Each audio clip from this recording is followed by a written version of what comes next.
Bonjour et bienvenue pour cette dernière étape du Handi Régional Tour à Amiens-Abbeville. Aujourd'hui, nous allons parler de sport et uniquement de sport avec une figure locale très connue. Il s'appelle Joseph Mbédé. Il est à la fois le président d'Handisport Somme, mais il est aussi le vice-président d'Handisport Hauts-de-France. Il nous parle avec beaucoup d'amour et d'affection à la fois de son club, mais à la fois du bien-être du sport. C'est une émission qui avait été réalisée dans nos studios à Saint-Quentin. Je vous propose de retrouver tout de suite cette émission consacrée à Handisport avec Joseph.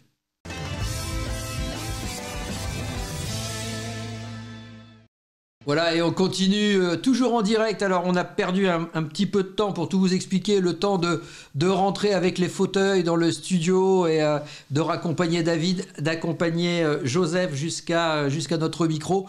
Voilà, donc on va continuer bien entendu de parler de sport. Notre invité est à la fois le président d'Handisport Somme, mais il est également le vice-président. Le vice-président délégué du comité régional Handisport des Hauts-de-France. Voilà. Et président du club Handisport Amiens Métropole. Alors, Joseph, on va commencer déjà par présenter votre club amiénois. Vous êtes une figure du basket sur Amiens.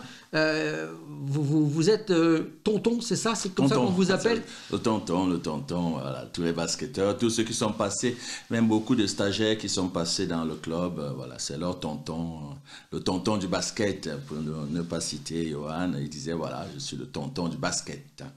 Voilà. Et je suis donc président du club Handisport Amiens Métropole depuis 2010. Voilà, après avoir été vice-président pendant 2 ans. Voilà, quand l'occasion s'est présentée, je me suis porté et j'ai été élu. Et l'une amenant l'autre, j'ai accepté de me présenter au poste de président du comité départemental en octobre dernier, suite à mon élection en tant que vice-président délégué du comité régional Handisport des Hauts-de-France. Ça fait dans la politique du comité régional à l'heure actuelle qui voudrait vraiment travailler avec tous les 5 départements. C'était même le meilleur moment pour dire que voilà, je suis dans le comité des Hauts-de-France, mais je porte en même temps mon département, la Somme. Alors justement, dans votre département de la Somme, où vous êtes donc président, oui. On y retrouve quoi comme activité sur Handisport Somme?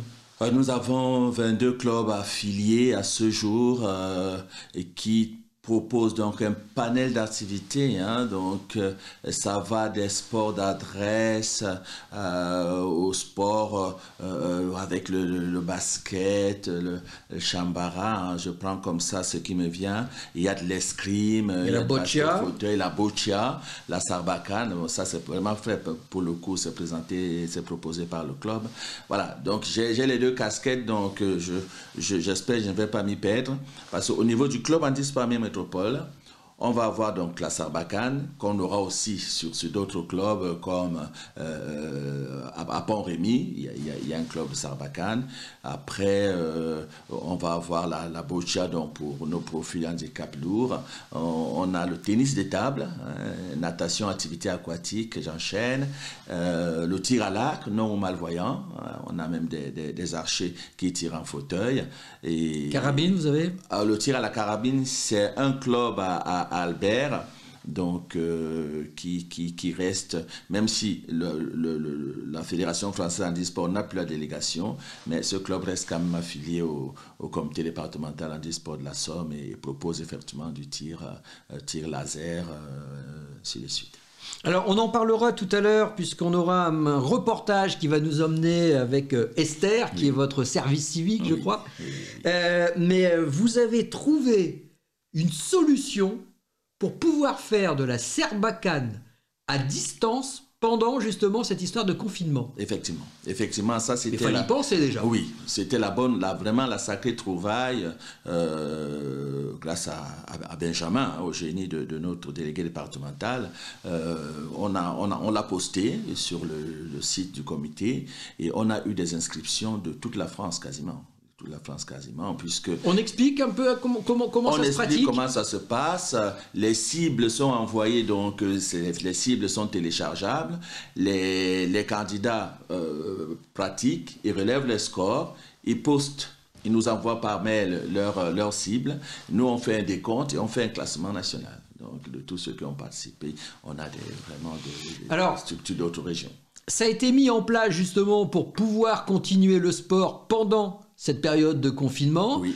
Là que nous allons commencer à sortir maintenant de cette situation et donc du confinement et tout ça, vous allez justement continuer ou c'était juste une solution intermédiaire? Nous avons continué parce que force est quand même de constater que pas que dans la Somme, il y a des structures qui n'ont pas la possibilité d'envoyer leurs résidents ou leurs résidents joueurs, dans les clubs pour pratiquer. Voilà. Donc, cette dynamique-là permet à ces structures-là qui n'ont pas de proximité avec les clubs de jouer à distance. De poursuivre l'action, bien sûr aidés soit par leurs éducateurs ou leurs animateurs. Ils continuent à faire des choses qui nous parviennent. Alors, moi je vais vous emmener à Lille. Oui. Nous allons aller chez Wimby. Je ne sais pas, vous devez certainement connaître Wimby. Effectivement. Peut-être même avez-vous déjà participé à... J'aurais pu, mais je pense qu'ils ont une limitation dans le poids, pour tout vous dire. Vu mon arrondissement important, je ne suis pas éligible, mais j'ai envoyé des jeunes du club et du département qui sont allés s'essayer. Oui. Ce qui est bien avec eux, c'est que les personnes en situation de handicap, grâce justement à un accord que vous avez passé, vous, Handisport, avec cette structure, leur permet de pouvoir offrir cette discipline gratuitement aux personnes en situation de handicap. Alors, qu'est-ce que Wimby? Vous allez le voir dans quelques instants en images, puisque je me suis prêté au jeu. C'est une grosse soufflerie qui vous fait en fait revivre les sensations du saut en parachute sans avoir à monter dans l'avion et à sauter en parachute, mais vous avez exactement les mêmes sensations. Image. Bravo. Voilà, et nous sommes avec Aurélien, qui est l'un des cofondateurs de Wimby, et il va nous expliquer un petit peu ce qu'est la société Wimby, et à partir de quel moment, justement, ils sont ouverts sur le handicap avec leur soufflerie. Bonjour Aurélien. Bonjour, merci pour cet appel. La soufflerie, communément appelée la chute libre indoor, c'est une très grosse machine qui permet de refabriquer le vent que peut subir un parachutiste quand il saute d'un avion. Donc c'est un cylindre en verre qui fait 5 mètres de haut sur la partie vitrée, mais au total 15 mètres de débattement pour voler, sur 5,2 mètres de diamètre. C'est une des plus grosses souffleries en Europe. Et on a monté ce projet-là, il y a maintenant plus de 4 ans, avec 3 copains, qui sont tous les 3 d'ailleurs champions du monde de parachutisme. Et donc on fait voler 30 à 40 000 personnes par an, et y compris, et malheureusement peu de gens le savent, on fait aussi voler des gens en situation de handicap. Handicap moteur. Quand vous nous dites voler, est-ce que ça veut dire que les gens doivent porter également un parachute? Alors non, il n'y a pas besoin de parachute, puisqu'à aucun moment on ouvre un parachute. On fait que franchir une porte derrière laquelle il y a du vent, il y a un filet métallique. On vient allonger la personne sur le vent, et donc elle est portée par ce vent-là, elle flotte. Alors beaucoup de gens font l'analogie avec quand on est dans l'espace. C'est pas tout à fait le même phénomène physique, mais au moins on est porté par le vent, et on peut se déplacer sur le vent. On peut avancer, reculer, monter, descendre, tourner à droite, tourner à gauche, comme les parachutistes. Pour les gens qui ont l'habitude de faire du parachute, c'est les quelques secondes avant qu'on ouvre le parachute, c'est ça? Alors voilà, un saut d'avion classique à 4000 mètres, c'est 45 à 50 secondes de chute libre avant d'ouvrir le parachute. Et bien ici, on va répliquer exactement cette chute libre-là, qui est même un peu plus longue pour les vols de découverte, qui est d'1 minute par vol. Mais les parachutistes, quand ils s'entraînent, généralement, ils font des vols de 2 minutes, 2 minutes 30, ce qui leur donne beaucoup plus de temps de travail pour progresser. Alors, vous recevez bien entendu des personnes en situation de handicap. Quel type de handicap recevez-vous ? Alors ils sont assez variés. Hein. On reçoit des gens qui sont en fauteuil, des gens qui sont malvoyants, par exemple des gens qui ont subi des amputations. Donc il y a tout un tas d'handicaps qui sont compatibles avec l'activité, avec cette activité sportive là. Alors justement, vous parlez et c'est ce qu'on essaie de montrer aux gens. Vous parlez de compatibilité. Je voulais justement savoir quelles étaient les conditions physiques pour pouvoir effectuer ce type de saut. Alors on a une certaine liste de handicaps compatibles et surtout aussi des handicaps qui sont incompatibles.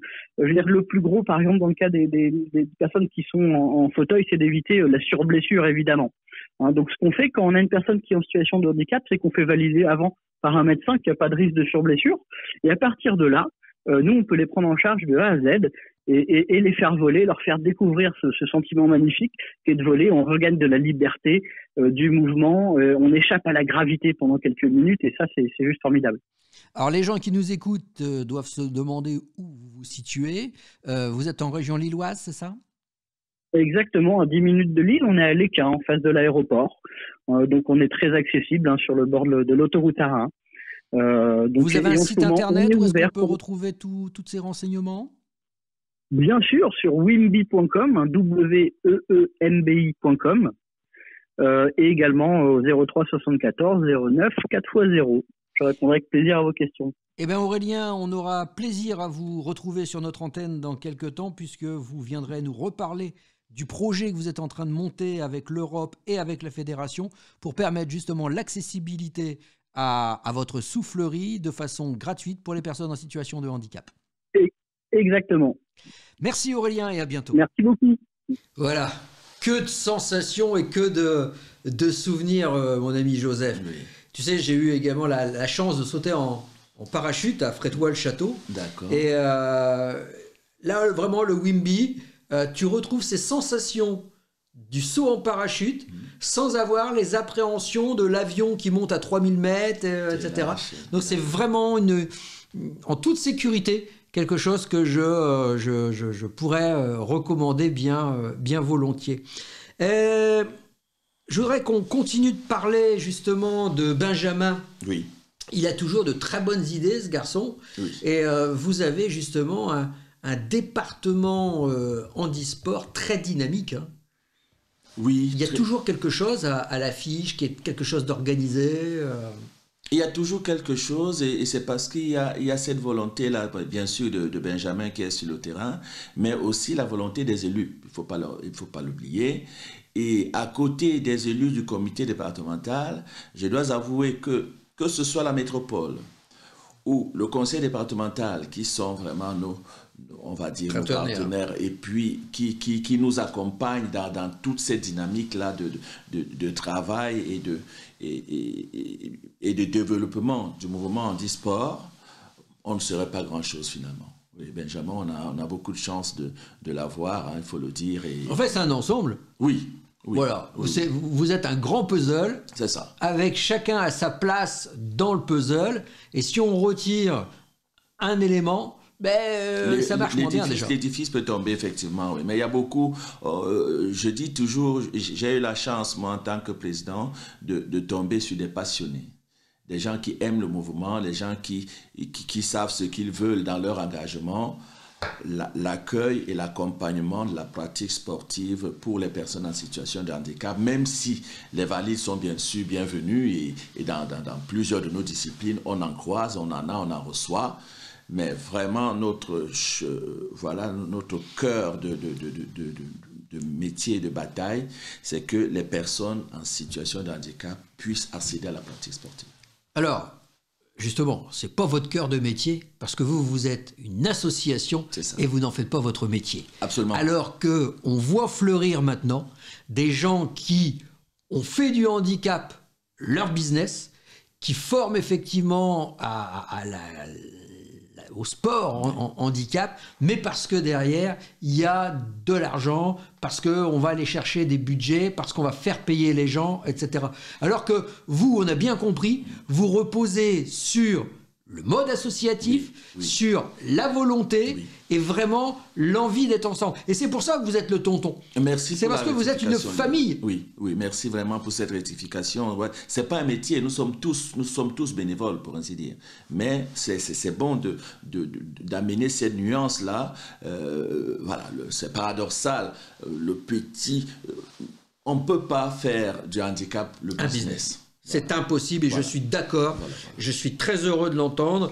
Le handicap, c'est quelque chose qui est vécu par des gens qui sont dans notre situation. Et cet handicap, il ne peut être partagé que par des gens qui ont vécu cette situation. Et justement, le but, on est bien d'accord, Joseph, c'est de s'ouvrir aux gens qui sont valides pour comprendre ce que nous vivons et surtout pour partager. L'idée, c'est très bien et je suis tout à fait heureux que les clubs handisport existent, mais aujourd'hui les clubs handisport, ils ont de plus en plus envie et besoin d'inclusion, c'est-à-dire de jouer avec des gens qui sont valides. C'est ça. On est bien d'accord. Absolument. Absolument, absolument. Tant qu'on fera du handicap quelque chose d'extérieur à nous, d'extérieur à la norme, on sera toujours dans ce côté, on n'aide pas nos contemporains à gérer le handicap quand il survient. Parce qu'on le repousse, parce qu'on en a peur, parce que soit il y a des considérations, voilà, ne t'installe pas dans le fauteuil, ça porte malheur. Voilà, à travers le sport, moi, voilà, le petit effort, la construction que je peux apporter dans cette échelle-là, ça reste une simple différence. Et une différence toute simple. C'est clair. Voilà. C'est clair et je pense que c'est très bien résumé. On en profite également pour attirer l'attention sur le fait que quasiment aujourd'hui, tous les sports sont accessibles. Alors peut-être pas tous dans la Somme, certes, mais on peut faire du parachutisme, on peut faire de l'escalade, on peut faire du ski, on peut quasiment aujourd'hui tout faire quand on est en situation de handicap. Absolument. Même du karting. Absolument. Et bien c'est ce que je vais vous proposer maintenant. On va aller à Valenciennes. Peut-être déjà, est-ce que tu as déjà été J'ai été à Valenciennes pour des matchs de basket pendant des années. Voilà, c'est... Et bien à Valenciennes, il y a une piste de karting qui s'appelle le DKS. Voilà. Et ils ont 2 kartings qu'ils ont aménagés pour justement les personnes en situation de handicap. Nous nous sommes essayés à ce sport. Image. Bravo.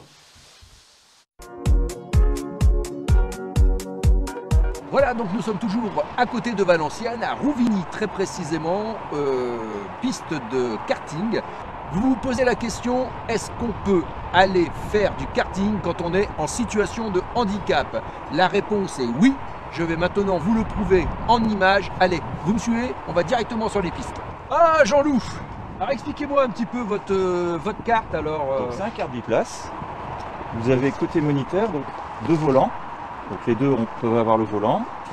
Les pédales du côté du moniteur, de l'accompagnant, et du côté passager, on a une ceinture de sécurité pour bloquer. Alors, je vous entends nous dire moniteur. C'est parce qu'en fait, vous donnez également des cours de cartes? On a aussi une école de cartes, donc on donne aussi des cours de cartes. Donc ce kart-là sert aussi bien pour les personnes avec un handicap que des enfants pour les accompagner, pour leur expliquer des trajectoires.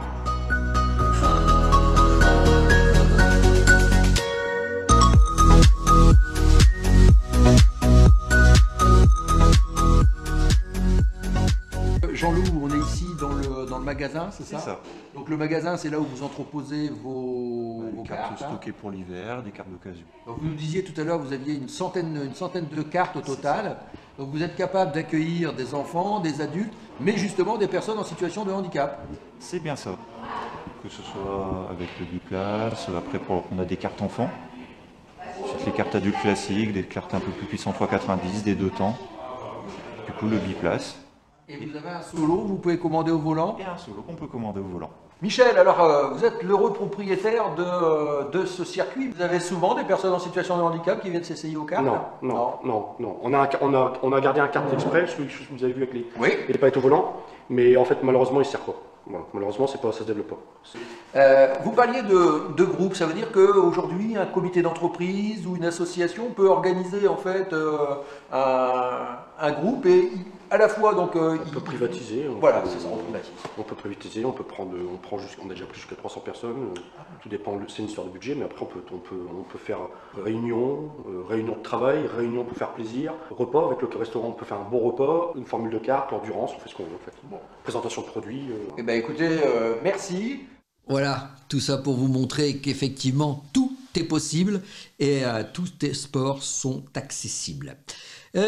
Joseph, aujourd'hui, une personne aurait envie justement de se lancer au sport, mais il n'est pas vraiment sûr de son coup. Est-ce qu'il y a des possibilités justement de pouvoir découvrir un sport avant de s'engager, de prendre sa licence? Vous faites des journées de découverte, des choses comme ceci? Oui, nous faisons des Open dans l'année, hein, généralement sur le début de l'année scolaire, octobre, voilà, premier, deuxième, voire troisième week-end d'octobre. Nous, dans la Somme d'Or, nous avons à l'heure actuelle signé des accords avec le collège Sagebien, hein, en partenariat. Nous sommes en train de mettre sur pied ce que nous appelons l'école handisport. Alors, le principe de cette école, c'est qu'on va proposer plusieurs disciplines différentes en handisport sur 5 ou 6 séances où les jeunes qui sont inscrits vont s'essayer à ces disciplines-là. Si ça marche pour l'une, ils s'engagent. Voilà, s'engagent avec les clubs. Vraiment, la finalité de l'action départementale va être pour que ça finisse dans les clubs et du département et même d'ailleurs. Du moment où l'enfant, le jeune découvre l'activité, il peut pouvoir recevoir une structure ou pratiquer. Quelles sont les dates fortes à retenir sur cette saison?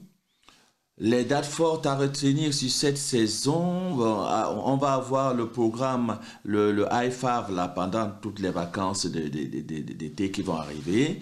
On a vers le 11, 12, 13 avril, on va avoir une rencontre avec les jeunes. Les informations sont sur le site du comité.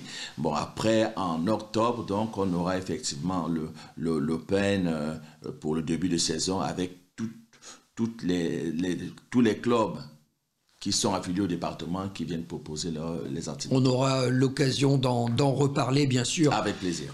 D'ici là. Eh bien, écoute, je te remercie de ta visite, mon cher Joseph. Merci pour ton invitation. Tu transmets, bien entendu, notre amitié à tout l'ensemble de ton équipe qu'on a eu l'occasion de rencontrer dans le Landy Road Tour de la GFIB. Et puis on va faire un petit clin d'œil à Esther qu'on va voir maintenant, puisqu'il y a quelques semaines de cela, on a eu un duplex avec votre petite service civique qui nous a raconté justement comment vous vous organisiez pendant cette période de confinement. Et merci au conseil départemental qui nous a proposé ces volontaires services civiques. C'est vraiment, c'était une idée géniale. Voilà, et bien merci Joseph et tout de suite Esther pour vous.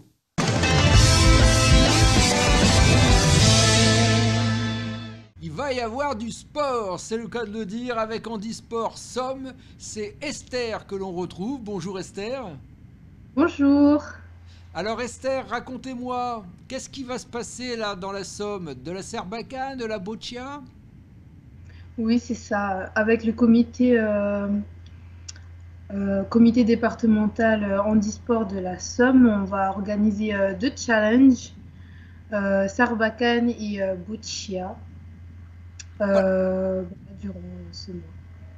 Alors, pas le même jour, bien sûr.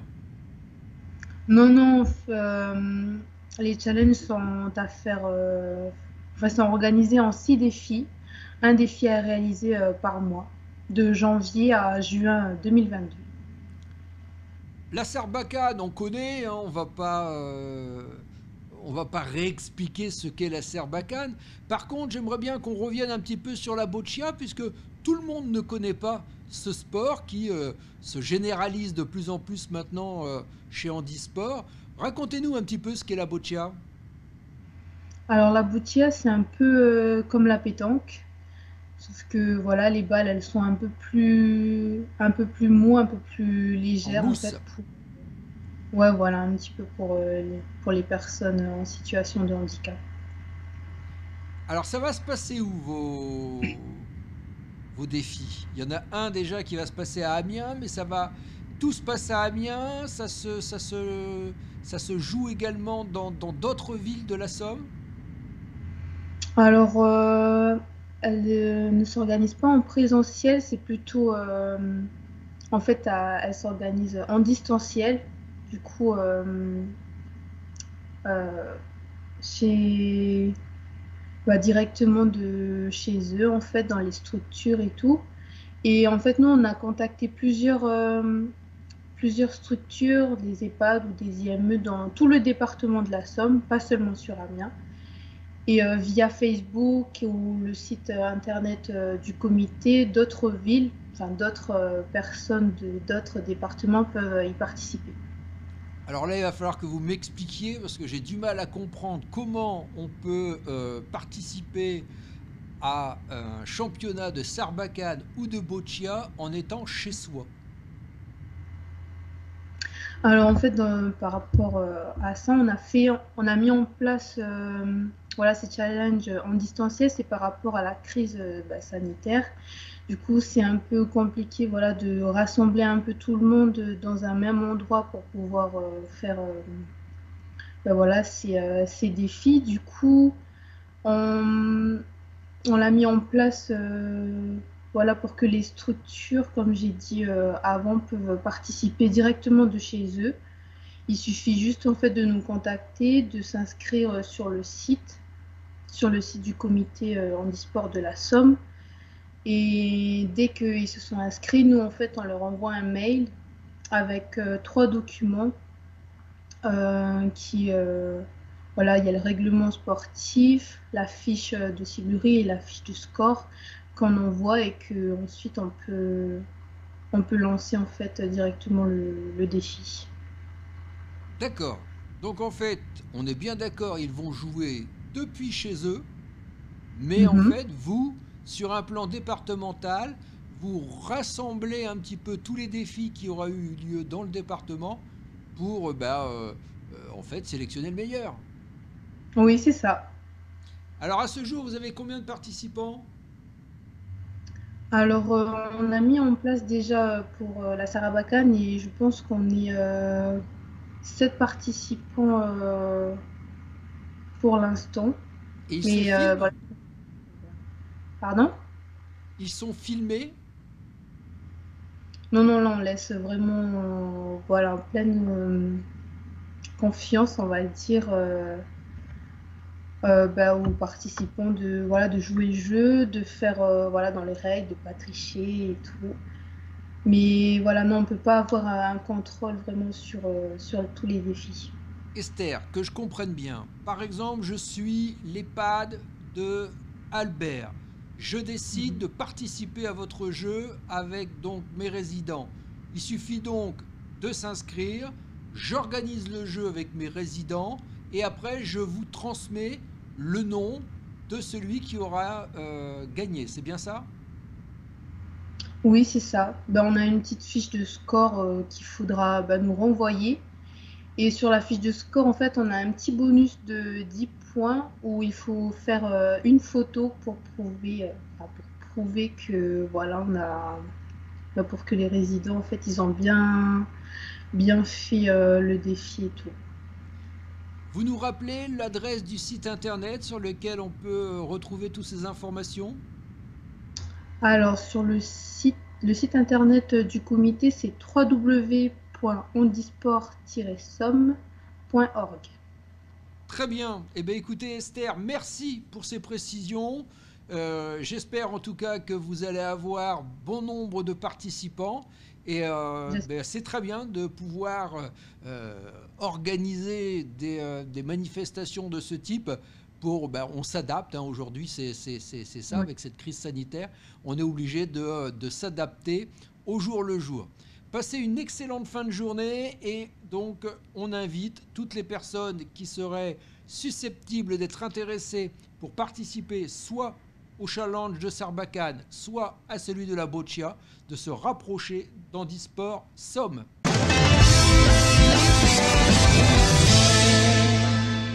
Voilà, cette émission est à présent terminée. Cette semaine consacrée à Amiens, à Abbeville également. Je remercie la région Hauts-de-France de nous avoir accompagnés. Je remercie également l'AGFIP Hauts-de-France et bien entendu toutes les équipes techniques d'Handicap TV de nous avoir permis de réaliser ces reportages, ces duplex et cette émission.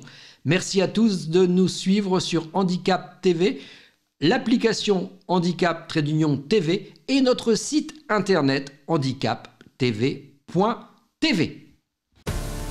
Première région automobile, première région ferroviaire, première région agroalimentaire, première région en matière d'investissements directs étrangers pour les projets industriels, un hub logistique international. Mais aussi une région avancée en matière de transition énergétique et de technologie numérique pour une économie plus responsable, plus durable, plus connectée et plus collaborative. La région Hauts-de-France, une région qui se transforme.